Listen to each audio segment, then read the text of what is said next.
আসসালামু আলাইকুম। আমন্ত্রণ জানাচ্ছি জাগো ফুটবলে। আপনাদের সাথে আছি মমতাজ শাহিন রুম্পা। শুরুতেই জানাবো আপডেট। বিশ্বকাপ মিস করব ভেবেছিলাম, আবেগ ঘন স্বীকারোক্তি ইয়ামালের। অবশেষে বিশ্বকাপ দেখানোর সুখবর পেল ভারত।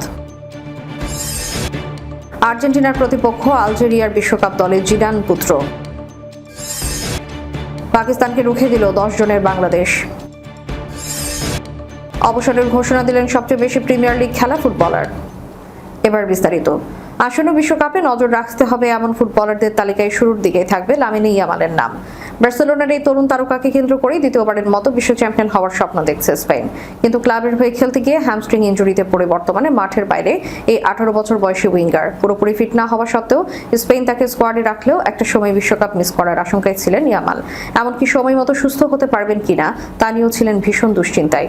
তবে আশা করা হচ্ছে তিনি আগামী 11 জুন উত্তর আমেরিকায় শুরু হতে যাওয়া বিশ্বকাপের আগে পুরোপুরি ফিট হয়ে উঠবেন।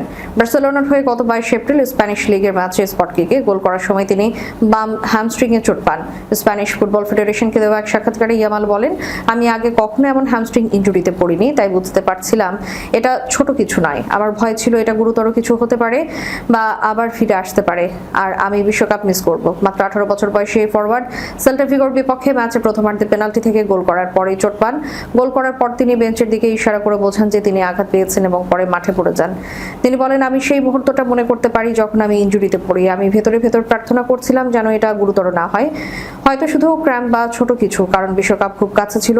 স্পেনের coach Luis de la Fuente জানান, ইয়ামালকে বিশ্বকাপ দলে রাখা হয়েছে এবং তিনি আশা করছেন এই 18 বছর বয়সী উইঙ্গার প্রথম বা দ্বিতীয় ম্যাচে খেলতে পারবেন। স্পেন জাতীয় দল তাদের প্রথম ম্যাচ খেলবে 15 জুন কেপ ভার্দের বিপক্ষে আটালান্টায়।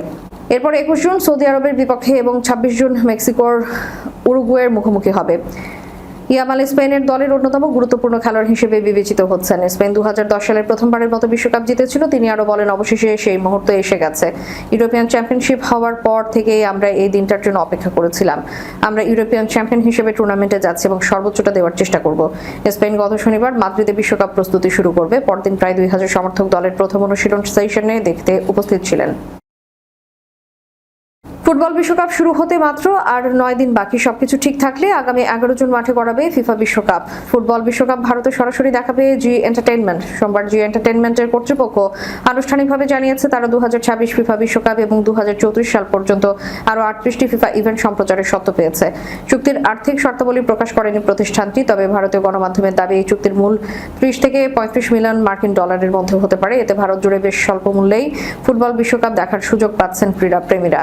রয়টার্সের প্রতিবেদনে বলা হয়েছে, ফিফা প্রাথমিকভাবে ভারতের প্যাকেজটির জন্য 100 মিলিয়ন ডলার চেয়েছিল, পরে তাদের চাওয়া দাম কমিয়ে 60 মিলিয়ন ডলারে নামিয়ে আনে। এর আগে গত 15 মে চীনের রাষ্ট্র সংবাদ মাধ্যম সিএমজি প্রায় 60 মিলিয়ন ডলারে 2026 বিশ্বকাপের এক চিঠির সত্ত্ব কিনে নেয়। ভারত ও চীনের সম্প্রচার সত্ত্ব চূড়ান্ত হলেও বাংলাদেশের দর্শকরা এখনো জানেন না তারা কোথায় দেখবেন বিশ্বকাপ। বাংলাদেশে 2026 ফিফা বিশ্বকাপের সম্প্রচার সত্ত্বের জন্য 1 কোটি 23 লাখ মার্কিন ডলার দাবি করেছে ফিফা সংশ্লিষ্ট পক্ষগুলো। এর সঙ্গে কর, অগ্রিম আয়কর ও ভ্যাট যুক্ত হলে মোট ব্যয়ের পরিমাণ প্রায় 200 কোটি টাকায় গিয়ে পৌঁছাতে পারে। ফ্রান্সের কিংবদন্তি ফুটবলার জিনেদিন জিদানের ছেলে লুকা জিদানকে প্রথমবারের মতো বিশ্বকাপ দলে রেখেছে আলজেরিয়া। ফরাসি কিংবদন্তির ছেলের পাশাপাশি আলজেরিয়ায় এই বিশ্ব মঞ্চের স্কোয়াডে জায়গা করে নিয়েছেন ম্যানচেস্টার সিটি ও লেস্টারের সাবেক ফরওয়ার্ড রিয়াদ মাহরেজ। বর্তমানে সৌদি আরবের ক্লাব আল আহলিতে খেলছেন 35 বছর বয়সী তারকা Luca Zidane. Africa Cup of নেশনসে আলজেরিয়ার প্রধান গোলকিপার ছিলেন, তবে গত এপ্রিলে স্প্যানিশ ক্লাব গ্রানাদার হয়ে খেলার সময় জোয়ার থুতনিতে গুরুতর চোট পান 28 বছর বয়সী গোলকিপার। যুব পর্যায়ে অনূর্ধ্ব 20 দল পর্যন্ত ফ্রান্সের প্রতিনিধিত্ব করলেও পরবর্তীতে দাদা দাদির জন্মভূমি আলজেরিয়ার হয়ে খেলার সিদ্ধান্ত নেন লুকা। লুকার বাবা কিংবদন্তি জিনেদিন জিদান 1998 সালের বিশ্বকাপ ফাইনালে ব্রাজিলের বিপক্ষে জোড়া গোল করে ফ্রান্সকে শিরোপা জিতিয়েছিলেন। দীর্ঘ 7 মাস দলের বাইরে থাকার পর সাবেক টটেনহ্যাম মিডফিল্ডার নাবির বেনতালেবকে আবারও দলে ফিরিয়েছেন আলজেরিয়া। কোচ ভ্লাদিমির পেতকোভিচ এছাড়া স্কোয়াডে জায়গা পেয়েছেন হুসেম আওয়ার এবং আমিন গুইরি। চোটের কারণে চলতি বছরের শুরুতে মরক্কোয় অনুষ্ঠিত আফ্রিকা কাপ অফ নেশনসে খেলতে পারেনি এই দুই তারকা। 31 বছর বয়সী বেনতালেব গত 3 মৌসুম ধরে ফরাসি ক্লাব লিলের হয়ে খেলেছেন। 2014 সালের ব্রাজিল বিশ্বকাপে খেলেছিলেন তিনি। বিশ্বমঞ্চে আলজেরিয়ার সর্বশেষ অংশগ্রহণ ছিল সেটি। তাকে দলে নেওয়া প্রসঙ্গে কোচ বলেন, আমরা তাকে খুব ভালো করে চিনি। দলের ভেতর একতাবদ্ধ পরিবেশ বজায় রাখার জন্য একজন মানুষ হিসেবে তার চমৎকার গুণ রয়েছে।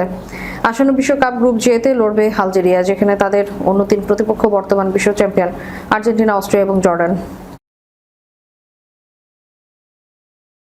মালদ্বীপে আমন্ত্রণমূলক 4 জাতির হীরক জয়ন্তী টুর্নামেন্ট উদ্বোধনী ম্যাচে পাকিস্তানকে রুখে দিয়েছে বাংলাদেশ অলিম্পিক দল। মালের জাতীয় ফুটবল স্টেডিয়ামে ম্যাচটি গোলশূন্য ড্র হয়েছে। তারুণ্য নির্ভর বাংলাদেশ দলে কোনো প্রবাসী ফুটবলার না থাকলেও পাকিস্তান মাঠে নামিয়েছিল প্রবাসীদের নিয়ে গড়া অভিজ্ঞ সিনিয়র দল। ম্যাচের শেষ প্রায় আধা ঘন্টা 10 জন নিয়ে খেলে প্রতিপক্ষকে গোল করে দেয়নি লাল সবুজের প্রতিনিধিরা। ম্যাচের শুরু থেকে পাকিস্তানকে চাপে রাখে বাংলাদেশ। প্রথমার্ধে অন্তত 3টি সহজ সুযোগ তৈরি করেও গোলের দেখা পায়নি মারুফুল হকের শিশুরা।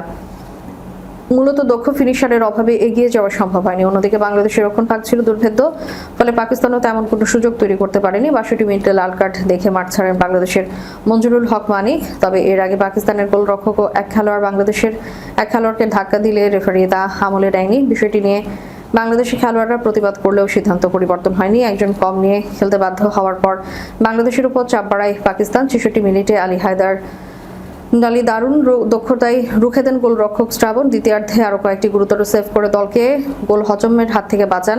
তার হাতেই ওঠে ম্যাচ সেরার পুরস্কার। ম্যাচ শেষে শ্রাবণ বলেন, আমরা এখানে জয়ের লক্ষ্যে নিয়ে এসেছি। কোচ বলেছিলেন, প্রথম ম্যাচ জিততে পারলে টুর্নামেন্টে 50% এগিয়ে থাকা যাবে। আমরা জিততে পারিনি, তবে হারার চেয়ে 1 পয়েন্ট পাওয়া অবশ্যই ভালো। পরের ম্যাচে আরও ভালো খেলতে চাই।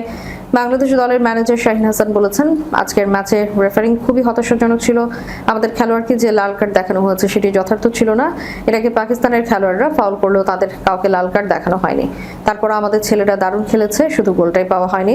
রেফারিং নিয়ে অসন্তোষ প্রকাশ করেছেন মালদ্বীপের কোচ আলী সুজেইন। ম্যাচ শেষে শ্রাবণের হাতে ম্যাচ সেরার পুরস্কার তুলে দিয়ে তিনি বলেন, লাল কার্ডের সিদ্ধান্তটি সঠিক ছিল না। রেফারিং এর মান আরও ভালো হওয়া উচিত ছিল। দুর্বল রেফারিং ম্যাচের জন্য কাম্য নয়। আগামী বৃহস্পতিবার নিজেদের দ্বিতীয় ম্যাচে আফগানিস্তানের মুখোমুখি হবে বাংলাদেশ।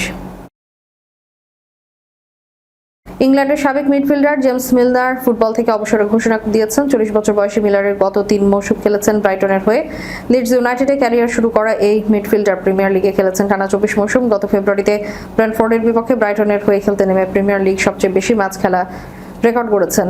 শেষ পর্যন্ত মিলনার ক্যারিয়ারের ইতি টানলেন 658টি প্রিমিয়ার লিগ ম্যাচ খেলে। ইনস্টাগ্রামে দেওয়া এক বিবৃতিতে বলেন, প্রিমিয়ার লিগে 24টি মৌসুম কাটানোর পর আমার মনে হয়েছে খেলোয়াড়ি ক্যারিয়ারের ইতি টানার একটি উপযুক্ত সময়। বিবৃতিতে লিভারপুলের হয়ে চ্যাম্পিয়ন্স লিগ জেতা এই মিডফিল্ডার আরও বলেন, 16 বছর বয়সে আমার প্রিয় ক্লাব লিডস ইউনাইটেডের হয়ে অভিষেক হয়েছিল। তখন প্রিমিয়ার লিগের সবচেয়ে কম বয়সী গোলদাতাও হয়েছিলাম। কিন্তু এরপর আমার ক্যারিয়ার যে এতটা দীর্ঘ ও ঘটনাবহুল হবে তা কখনো কল্পনাও করিনি। গত বছর এমন অবস্থাও হয়েছিল যে ঠিকমতো পা তুলতে পারতাম না। সেখান থেকে ফিরে এসে 40 বছর বয়সে ব্রাইটনের ইতিহাসে দ্বিতীয়বারের মতো ইউরোপিয়ান প্রতিযোগিতায় জায়গা করে নেওয়া দলের অংশ হতে পেরেছি। ক্যারিয়ারে অনেক অবিস্মরণীয় মুহূর্তের সাক্ষী হয়েছে। অবনমন এড়ানোর লড়াই করেছে, ট্রফি জিতেছে, ইউরোপের মঞ্চে খেলেছি। শেষ করার পূর্বে সংবাদ শিরোনামগুলো জানাবো আরও একবার। বিশ্বকাপ মিস করব ভেবেছিলাম, আবেগ ঘন স্বীকারোক্তি ইয়ামালের। অবশেষে বিশ্বকাপ দেখানোর সুখবর পেল ভারত। আর্জেন্টিনার প্রতিপক্ষ আলজেরিয়ার বিশ্বকাপ দলে জিডান পুত্র। পাকিস্তানকে রুখে দিল 10 জনের বাংলাদেশ। অবসরের ঘোষণা দিলেন সবচেয়ে বেশি প্রিমিয়ার লিগ খেলা ফুটবলার। এতক্ষণ আমাদের সাথে থাকার জন্য ধন্যবাদ। আল্লাহ হাফেজ।